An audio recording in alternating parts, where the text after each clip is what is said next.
దేవతలందరూ వానరుల యొక్క అంశాలలో వచ్చారు.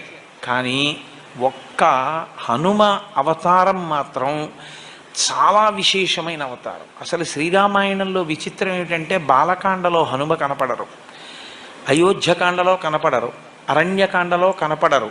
ఆయన కనపడేది 3 కాండలు దాటిపోయిన తర్వాత 4వ కాండ కిష్కింధకాండ ప్రారంభంలో కనపడతారు.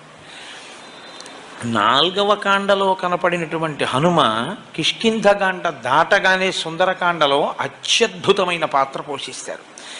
ఇంకా తర్వాత శ్రీరామాయణంలో కిష్కింధకాండ వరకు ఉన్న పాత్రల్ని మర్చిపోయిన వాళ్ళు ఉంటారేమో, కానీ ఇక హనుమ పాత్ర మాత్రం ఎవ్వరూ విడిచిపెట్టలేరు. అంత గొప్ప స్థితిని పొందుతుంది.